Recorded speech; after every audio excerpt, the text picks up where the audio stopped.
అప్పుల బాధలు వెంటాడుతున్నాయా? అయితే 6 JVR వారి జాతిరత్నాలు ధరించండి. నమస్తే. హైదరాబాద్‌లో పలు ప్రాంతాల్లో బాంబులు పెట్టినట్టుగా ఒక మెయిల్ వచ్చింది. అందులో ఎక్కడెక్కడ బాంబులు పెట్టావో కూడా చాలా స్పష్టంగా పొందుపరిచారు. జింకానా క్లబ్, సికింద్రాబాద్ కోర్టు, పాత బస్తీ సిటీ సివిల్ కోర్టు, మరోవైపు రాజ్‌భవన్ ఇలా ఈ ప్రాంతాల్లో బాంబులు పెట్టాం. కావాలంటే చెక్ చేసుకోండి అని అందులో రాసుంది. దీంతో పాటు వాళ్ళు చాలా స్ట్రెయిట్‌గా ఆ లెటర్‌లో ఏం రాశారో ఆ మెయిల్‌లో మీ ప్రజలను మీరు రక్షించుకోండి. మీ అధికారులను మీరు రక్షించుకోండి. మీకు దమ్ముందా? ఇలాంటి వ్యాఖ్యలతో ఆ లెటర్ ఉన్న పరిస్థితుంది. ఉదయాన్నే 3 గంటలకి ఈ మెయిల్ వచ్చిందండి. ఆలస్యంగా అధికారులు కూడా దీన్ని చూసారు. ఒక్కసారిగా కలకలం రేగింది. హైదరాబాద్ మొత్తం కూడా ఒక జల్లెడ పడుతున్నటువంటి పరిస్థితి.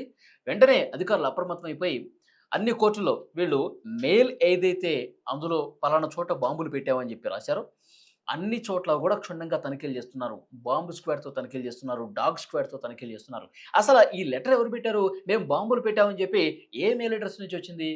అంటే అన్నా వర్సిటీకి సంబంధించిన పూర్వ విద్యార్థుల పేరుతో ఈ లెటర్ వచ్చింది. అంటే ఇక మసిపూసి మారేడుకాయ చేస్తాం అంటారు కదా! అంటే మభ్యపెట్టడం కోసం రాంగ్ మెయిల్ అడ్రెస్ క్రియేట్ చేసి, ఇక్కడ ప్రజల్ని భయభ్రాంతులకు గురి చేయడం కోసం, ఇక్కడ ఉన్నటువంటి ఆఫీసర్‌లని ఉరుకులు పరుగులు పెట్టించడం కోసం, ఇట్లా ఉరుకులు పరుగులు పెడితే దాన్ని ఎంజాయ్ చేయడం కోసం. దీని వెనకాల నిజంగానే ఉగ్ర కుట్ర ఉందా? లేదంటే ఆకతాయిలు చేసినటువంటి పనా? క్షుణ్ణంగా దర్యాప్తు జరుగుతోంది. ఎందుకంటే యాంటీ టెర్రరిస్ట్ స్క్వాడ్ కూడా పూర్తి స్థాయిలో దీని మీద నిఘా పెట్టినటువంటి పరిస్థితుంది. ఉగ్రవాదుల పని అయి ఉంటుందా? లేదంటే ఆకతాయిల పని అనేది కొన్ని గంటల్లోనే తేలిపోనుంది. ఎందుకంటే ఆ వచ్చినటువంటి మెయిల్ ఎక్కడి నుంచి వచ్చింది? దీని వెనకాల ఎవరి కుట్ర ఉంది?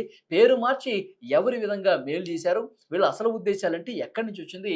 ఇవన్నీ కనిపెట్టడం పెద్ద కష్టమేమి కాదు. సో, ఆ పనిలోనే ఉన్నామని చెప్పి అధికారులు చెప్తున్నటువంటి పరిస్థితి. అయితే ఇప్పుడు ఎప్పుడైతే ఈ సమాచారం వచ్చిందో సిటీ సివిల్ కోర్ట్‌లో సికింద్రాబాద్ కోర్ట్ కావచ్చు, జింఖానా క్లబ్ కావచ్చు, పాత బస్తీలో చాలా కొన్ని ప్రాంతాలు కావచ్చు, ఇంకా రాజ్‌భవన్ కావచ్చు. సో, ఇలాంటి కీలకమైనటువంటి కోర్టుల్లో, ప్రాంతాల్లో ఇంత బాంబులు పెట్టామని బెదిరించే పరిస్థితి వచ్చిందంటే అధికారులు సీరియస్‌గా తీసుకోలేదు. ఈ వార్త ఎప్పుడు బయటకొచ్చిందో అప్పుడు ఆయా కోర్టుల్లో పనిచేస్తున్నటువంటి న్యాయవాదులు కావచ్చు, జడ్జిలు కావచ్చు, సామాన్య ప్రజానీకం కావచ్చు, అక్కడున్న అధికారులు కావచ్చు, ఉరుకులు పరుగులు పెట్టుకుంటూ బయటకొచ్చారు. అంత భయానకు గురైనాయి. ఎందుకంటే పోలీసులు వెంటనే ఇక్కడ బాంబుంది, బాంబుంది అని చెప్పి అలర్ట్ చేస్తారు గదా! అందరూ బయటికెళ్ళిపోండి అని చెప్పి చేస్తారు గదా! సో, ఏం జరుగుతుందో ఏమో, ఏమవుతుందో ఏమో అని చెప్పి ప్రాణాలు అరచేతిలో పెట్టుకొని పరుగులు పెట్టినటువంటి పరిస్థితి ఉంది. సో, పోలీసు అధికారులు చాలా సీరియస్‌గా దీన్ని తీసుకున్నారు. ఎవరు ఈ విధంగా చేశారు? కేవలం భయపెట్టడం కోసం మాత్రమే చేశారా? నిజంగానే ఉగ్రవాదుల పనుందా? ఎందుకంటే 1కి 2 సార్లు ఇట్లా ఆకతాయిల పనిగా చేశారనుకోండి, భావించారనుకోండి అధికారులు. 1కి 2 సార్లు బాంబుందని చెప్తారు, పలానా ప్లేస్‌లో పెట్టామంటారు, అక్కడికెళ్లి చేస్తే ఉండదు. ఇంకొకసారి అట్లాగే చేస్తారు, అక్కడికెళ్లి చూస్తే ఉండదు.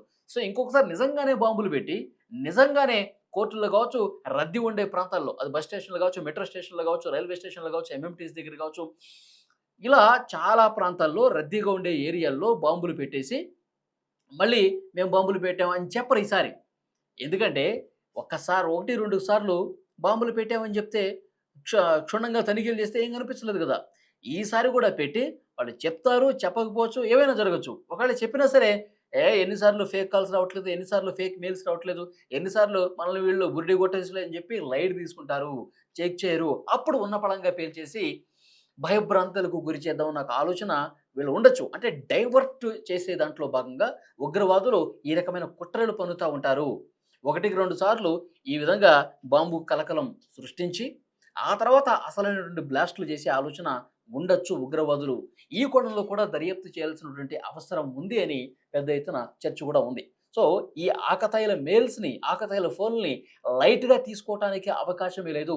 ఇప్పుడు బాంబులు లేకపోయినా భవిష్యత్తులో వీళ్ళు ఈ విధమైనటువంటి ప్లాన్‌తోనే ఉంటారు కాబట్టి, వాళ్ళెవరన్నది ముందు కనిపెట్టాల్సినటువంటి అవసరం ఉంది అని అధికారులు మాట్లాడుకుంటున్న పరిస్థితి. ఇంకొక ముఖ్యమైన విషయం, ఇప్పుడు ఉగ్రవాదులు బాంబు కలకలం, ఫోన్‌లు రావటం, మీకు కోర్టుల్లో పెట్టామని చెప్పటం, ఇదంతా చూసిన తర్వాత కొద్ది రోజుల క్రితమే ఉగ్రవాదుల లింక్ అనేది ఆంధ్రప్రదేశ్‌లో బయటపడిందండి. ఎక్కడ?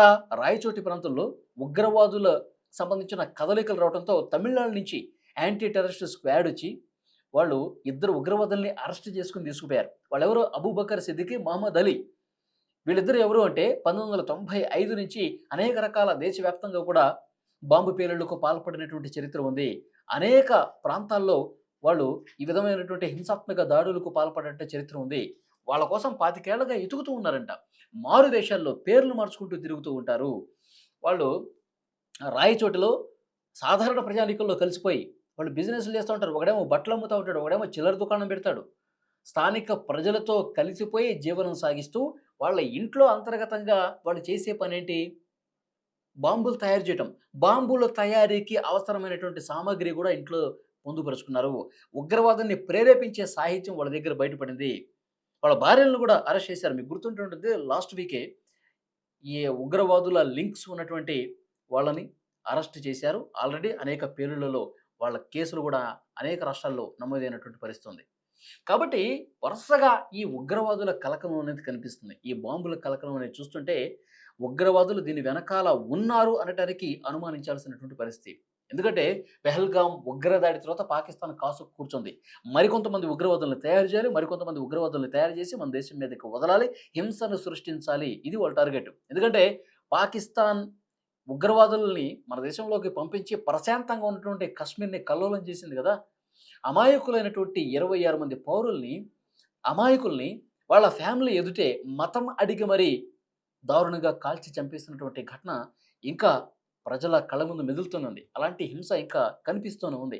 కాబట్టి ఆ తర్వాత మనం చాలా స్ట్రిక్ట్‌గా పాకిస్తాన్‌కి వార్నింగ్ ఇవ్వడమే కాదు, వాళ్ళు చేసిన ప్రతి దాడిని తిప్పికొట్టాం.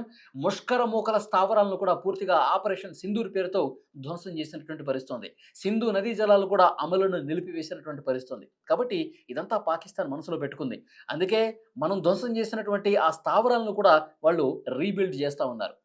వాళ్ళని దేశం నుంచి తరిమి కట్టకుండా ఇంకా వాళ్ళ కోసం పునర్నిర్మాణ కార్యక్రమాలు చేస్తున్నారు. వాళ్ళు నిలదొక్కుకునే కార్యక్రమాలు చేస్తా ఉన్నారు. వాళ్ళకి ఇంకా సహాయ సహకారాలు అక్కడి మిలిటరీ అలాగే అక్కడ పాలకులు చేస్తా ఉన్నారు.